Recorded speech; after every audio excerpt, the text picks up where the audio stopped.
Good evening, viewers. Good evening, ladies and gentlemen. My name is Matthias Ofiko, news editor of the Namibian Sun newspaper. Let's have a look at today's headlines.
We're joined in studio tonight by the leader of the Swanu party, the oldest party, Swanu of Namibia. Swanu of Namibia, the oldest political movement in the country. Yes. You still hold that tag? Yes, it can be changed by anything. Yeah? That is a reality that no one can change, alter actually, because that's a fact. Yeah. And maybe I should just go a bit further than that. You see, Swanu is a union. It's not just a party. It's a national union that was fortunately and rightly so formed by all different ethnic groups of Namibia. Yeah. Who gathered in Windhoek that time, of course. Because we are talking about 59, that's a long time ago. So it is a union that is not just a political party, but it's a union, a liberation movement, the first liberation movement in the country that succeeded the liberation heroes of the 1908, 1904, 1908 liberation war. That's correct. In SADC, particularly in recent years, liberation movements have not been doing so well. Some of them have even, we've lost them, sadly, to the political game. What are you doing to remain relevant? Especially those that are in power, because they kept promises that they could not achieve. Or they gave promises to the masses, to the people that they cannot overcome. So, yeah, as much as it was a liberation movement, the thing is, as you may know, that at one point, SWAPO and SWAPO worked together. But due to fundamental differences, for example, of Swanu people want to go study so that they carry out an effective revolution in order to liberate the country and to transform it afterwards. But then, of course, the Western countries, 5 Western powers, took advantage of those who they realized can compromise and accept their conditions. And so, and as a result, the world body during the 80s, I think it was 86 or so, recognized SWAPO as the sole authentic representative of the Namibian people. And I must tell you that that was done without consultation of the Namibian people. And that was a wrong move, because what the UN did, they created an uncontrollable monster for Namibia. And like any other Namibian can see now for themselves, even those who are not politically inclined can see for themselves that this monster was uncontrollable, and it is still uncontrollable, and it is ruining the country in actual fact because of all the homelessness, landlessness, poverty, unemployment, and so on. Youth are not empowered. They are just kind of the powers that be are just concentrating on themselves and their cronies and families, which is actually basically wrong in Swanu's eyes, because Swanu's formation was for the total self-reliance, self-emancipation of the Namibian people. Yeah, just briefly before we move on from the historical side of things. You spoke of Swanu and SWAPO having had a good relationship pre-independence. Yes. So why did the two fail to carry that over post-independence? I think that's what I alluded to earlier, that you see, our independence was compromised. Our constitution was actually drafted by the 5 Western powers. And the 5 Western powers have interest in Namibia. And they found a loophole in SWAPO that there are people who can compromise to their capitalist ideologies. Because SWAPO claimed also to be socialist initially. Yeah. But then we were left with a socialist ideology, and they basically sold out, or they were captured. But you also had members in the Constituent Assembly that came up with the Constitution. Yes, but very few. The majority were, of course, that of SWAPO. And indeed, the United Nations also could not fathom SWAPO going down or losing, because they had it's their baby. They had recognized it as the sole authentic representative. Yeah. And that's very detrimental to the country, actually, up to now. Okay. Yeah. In 2019, in the party's election manifesto, one of the key areas that you tackled was the issue of socio-economic well-being of the country. How are you faring in that regard? I don't know whether you know where our office is in Katutura, Rama Street, just behind Pick and Pay. Yeah. We actually organize lectures in order, being cognizant that our population was both ill-educated, miseducated, and undereducated by the previous regimes, and even 31 years after independence, we are trying to, and you are welcome, by the way, so that you come and learn things about socialism and what we need by transformation of the society. We have not transformed after independence. We remain intact, because in your Walvis Bay, people are still in Novambo Lokasi, Herero Lokasi, Damara Lokasi, and the same applies here. And people are still living in homelands. Yet, our heroines and heroes, martyrs, died for the land. It's the land that we wanted, and the land is not yet back to the people. And that's, in fact, nowadays you find most political dispensations talking about the issues that Swanu has always been advocating, especially the issue of land. It's unfathomable, it's unbelievable to have a scenario of less than 3 million people with a country in which more than 5 European countries can fit in, and there will still be space left. And the people are poor and they don't have land. Yet we know that, for example, soon after the infamous 1884 Berlin Conference, in 1889, the Bundestag, the German parliament that is, rounded up some criminals and some lay people and some street people in Germany for them to come and be settled in their German Southwest Africa. These are the people up to today who are owning the land. Yeah. And that is pathetic. Besides that, of course, we have absentee landlords who are making business in Namibia. In fact, even our tourism industry doesn't do well, because everything is pre-arranged in Europe or America, and they get the money. Yeah. The only few cents that our people get maybe selling curios or something like that, because everything is prepaid, even the accommodation, their places to go to, and so on. Yeah. So how is the benefication of Namibia's, say for example, natural resources, or even the land itself, to the Namibian people? So that's a question that we keep asking, and knowing that in the realm or in the rule of Swanu of Namibia, the land will belong to the state, and of course the state are the people. That's correct. Let's speak about the ancestral land report that was recently made public. What is your take on that? It is very strange, for example, that, okay, first of all, let me determine that ancestral land is a reality. I'm one of those whose ancestors were moved from Oshoru, a place between Oucho and Kalkfeld, to further down beyond Korihas, a place called Ombombo, Fransfontein.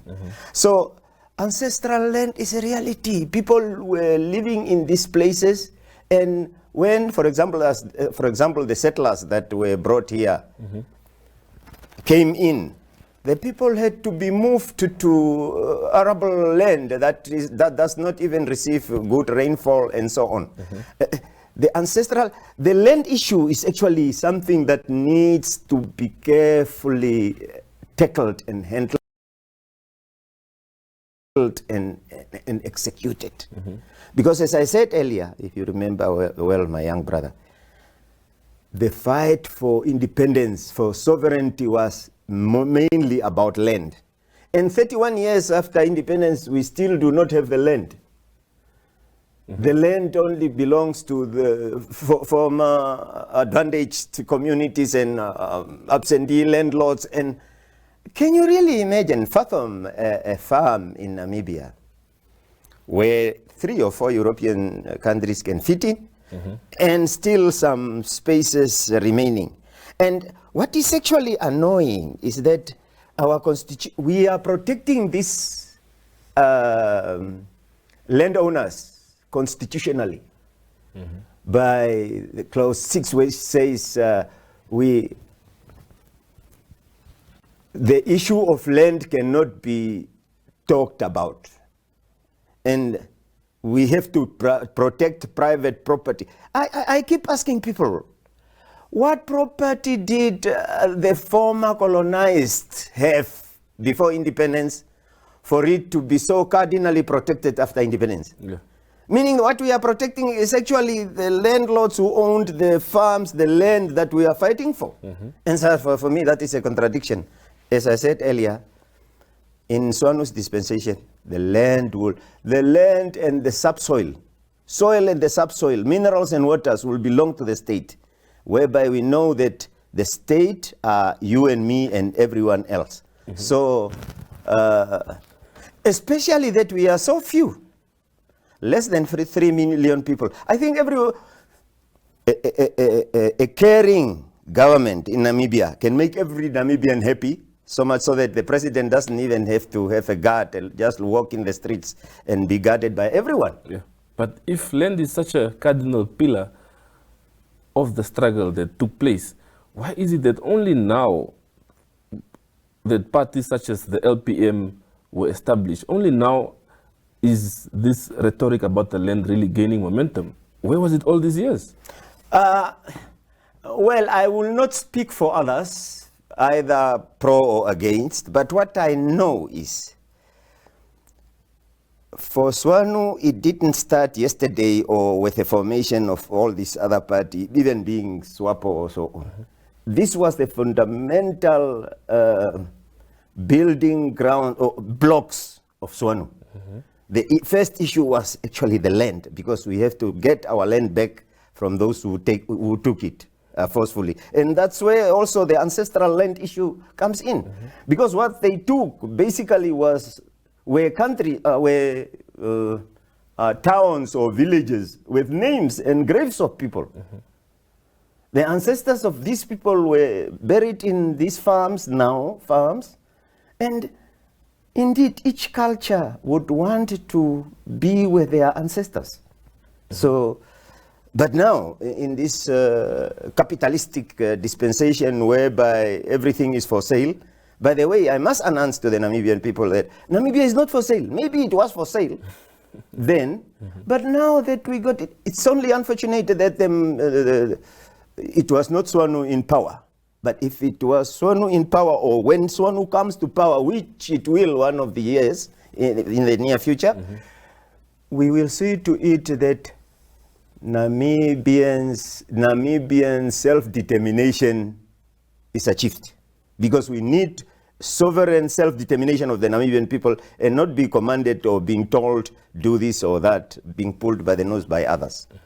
How will Swanu do things differently? We know politicians have a tendency of, when they are not the ones running things, they know what must be done. But the moment they get onto the pedestal, they do exactly what the predecessors were doing. My brother, this hinges now on ideology. You see, Swanu is not a party that was formed out of a grudge or moved from another party because of misunderstandings and things like that. Swanu is a union that was, I will repeat myself again, that was formed for the self-determination of the Namibian people. Yeah. So,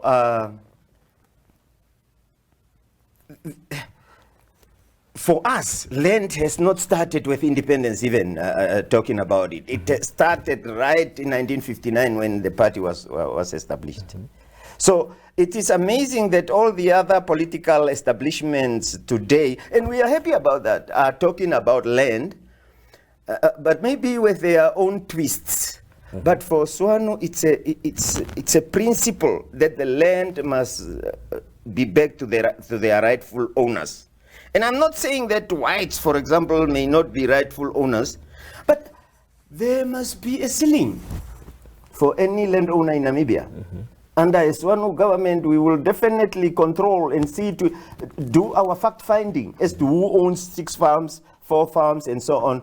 I mean, we cannot accept our people living in homelands 31 years after independence, and the vast land is still owned by absentee landlords and a few landlords who have more than 5 farms and so on. So there will be, under Swanu administration, there will be a ceiling that no Namibian or anybody will own more than a certain specific hectares. I mean, it has to be scrutinized. Yeah. It has to be debated and talked about. We will even send it to the nation and find out as to how do they actually want it to be distant.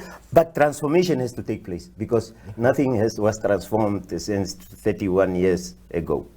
Swanu, would you say there's enough political will to implement radical land redistribution, such a regime in Namibia? In fact, because Swanu never sold out even an inch, that is what we have, that political will, and we will implement it. Remember, I said to you, some of what is transpiring is because of a compromise of the people in power now, or the party that was recognized by UN. In fact, UN had to recognize SWAPO as such because they realized that there are people that they can manipulate so that they hold on to the land as they are doing up to today. So the political will in Swanu, of course, that is the first thing that will happen, because what we want is transformation so that we regain the pride, the dignity of the Namibian people. Right now, an average Namibian feel that, in fact, some were even punished severely in exile, and some are retorting that now, that the colonial times were even better. I'm not saying that, but there are many Namibians who think that that is the case. Just because of the way, for example, water, a basic necessity. I mean, you could go to anywhere in Namibia during the colonial times, people will have water to drink. But go to Namibia in some rural areas today, you will find that people have no water. There was an article 3 months ago in the papers whereby women in Kavango East, or Kavango West, go far away wells to fetch water. And especially if it is afternoon and evening becoming dark, the criminals take advantage of these ladies who, and you know, culturally, it's the women who have, especially in the rural areas, who have to go fetch water. So the crooks, the criminals take advantage of these girls going to. So what is so difficult with all these minerals, resources? Namibia is well inundated with natural resources.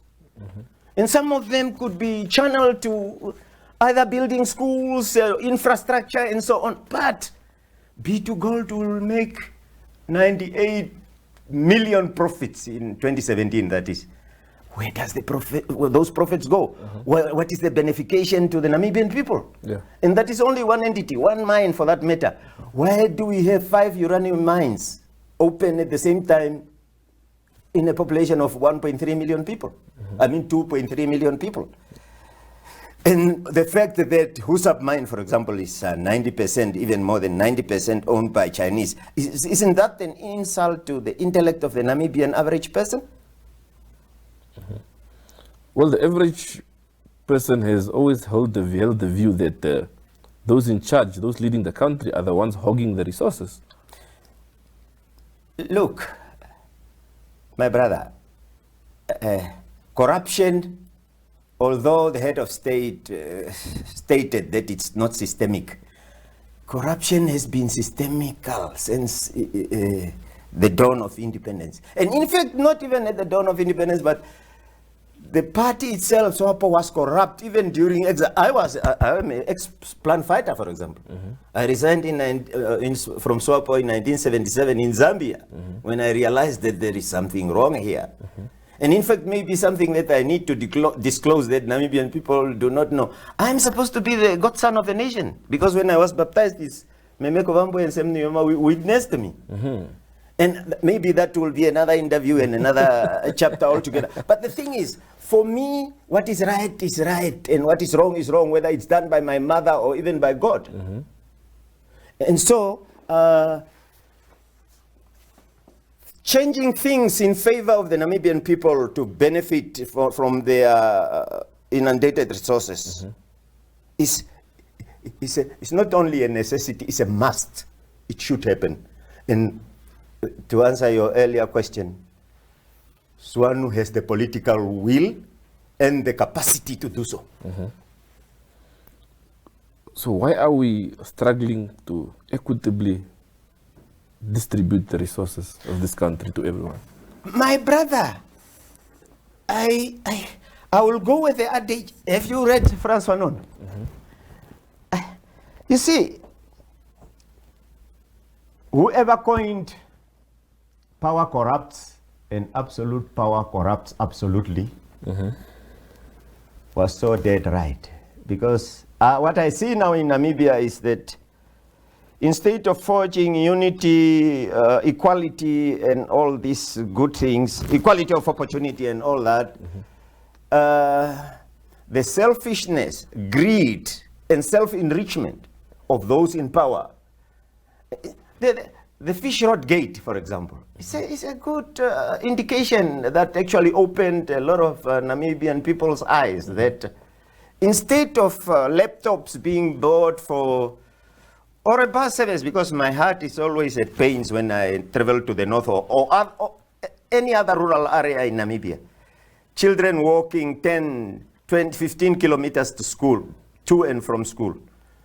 What actually happens in this young person's child when they walk, probably having drank Oshikundu only home, when they reach the class, they go sit in their bench, and while the teacher is teaching, giving the lessons, the person is asleep because she or he is tired, having walked that long, is hungry, probably soaked by the rain also, or maybe burned by the sun. So instead of laptops or a bus to be bought by a region, now I'm kind of thinking of, for example, and I said this in Parliament also, why are fish quotas not given to all the 14 regions?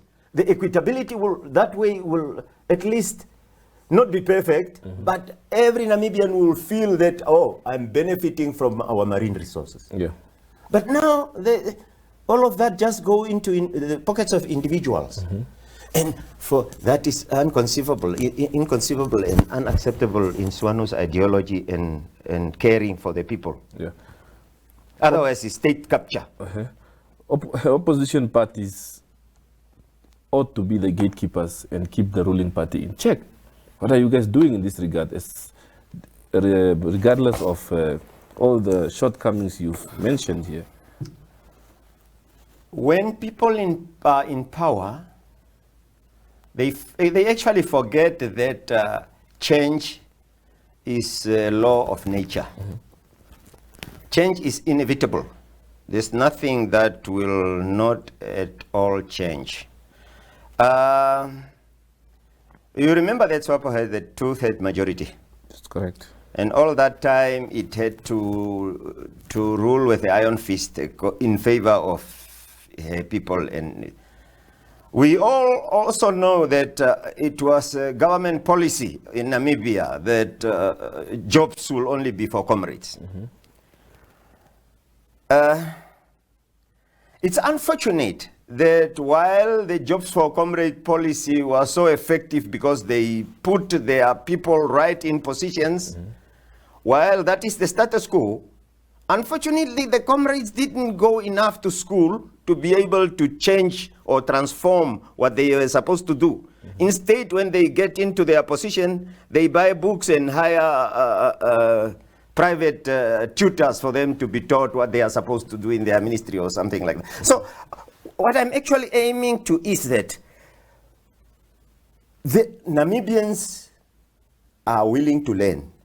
And few of them by independence in 1990, there were pockets of educated Namibians who could have run the show if we were given the positions or put in places of power. Yeah. But then, unfortunately, the ruling party chose to have those who dance to their tunes being in positions. And my brother, it's one thing to want to do something, and completely a different to know how to do it. So, if you are given something but you don't know what to do, unfortunately, the status quo will end up like where we are today. Yes, But mismanagement, yeah. corruption, nepotism, tribalism, and all these things. That brings the country down to its knees. Yeah. And I would have thought that we have learned from all the other countries that got independence in the 60s, 50s and 60s and so on. But apparently we have not learned. We actually perfected the corruption.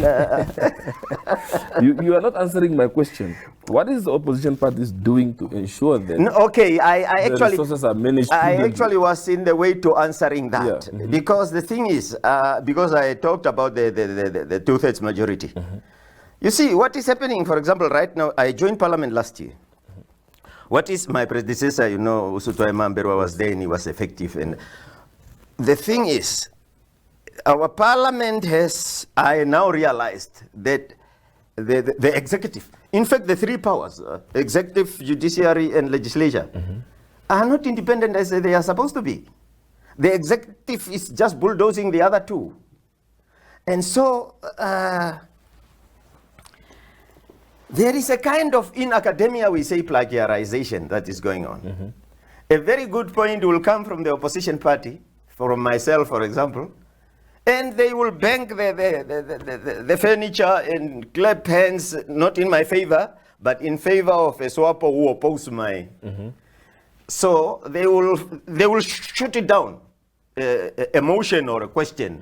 I had several pertinent questions, for example, that national reconciliation motion, for example, and this whole thing of, for example, why can't we benefit from marijuana as a cash crop? They shot those things down, and a few months thereafter, or even what Mamberwa had put in sovereign wealth fund.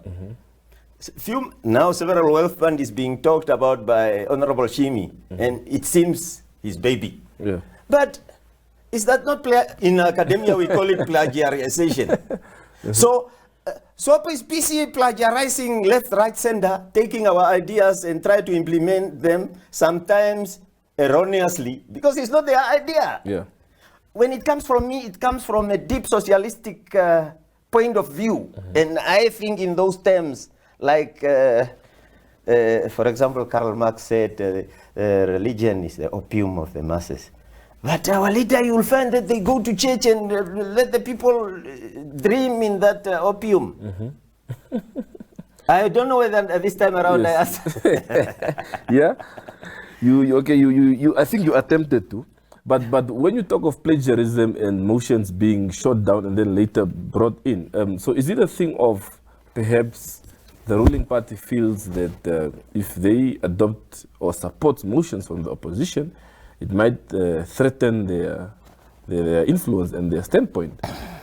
In fact, the grapevine has it that the ruling party members were warned by the president recently that, why do you guys leave yourself to be dominated by the opposition?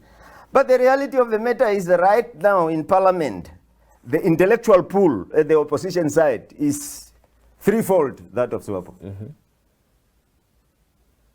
Is this not just in terms of academia or other aspects of society also? For the most part, in most things. Because It's amazing how things are bulldozed. By the way, maybe I should have said this much earlier. I see myself as a unifying president. And that unification is not only unifying Swanu, because all parties, of course, have their own squabbles within themselves. My unification is not just that of Swanu, but I want to unify Namibians. And if, I won't say the if, but also aiming at ultimately unifying the continent. Do you know that the Americans put a probe on Mars recently, last week? When are we as Africans going to explore the universe, the infinity? We are instead left in the biblical, our forefather laughed at God when he was drunk or something, and we are all cursed. We are the offsprings of, is it Cain or Abel or something? I mean, such things. The society needs to be radicalized for people to believe in themselves rather than, you see, or maybe I should take it from this angle. Before the advent of colonialism, our people used to pray. From Cape to Cairo, Mogadishu to Congo, there is no African language that doesn't have a word God. But that God before colonialism was not the Trinity. But today we are Namibia apparently is 98% or 90% Christian. Our people used to pray, but they didn't pray to the Trinity. Mind you, the Trinity is all female. There is no gender balance. God the Son, God the Father, God the Son, and the Holy Ghost or Holy Spirit. The Holy Spirit is the one that impregnated Maria for Jesus to be born. So these things have repercussions also on the thinking and evolvement of people towards their independence and ultimate uhuru, self-determination.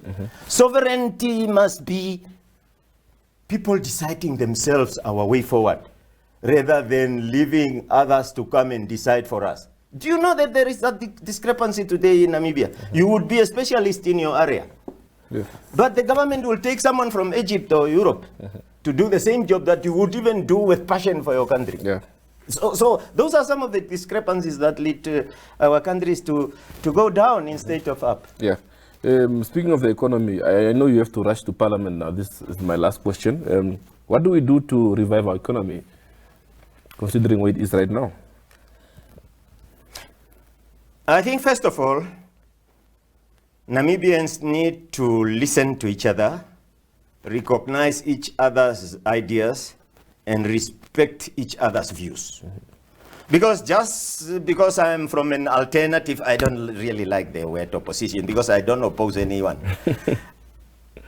An idea coming from an alternative party, but it is viable, it is in the interest of the people, I think must be taken on right there. So and I will come back to my motion of reconciliation, for example.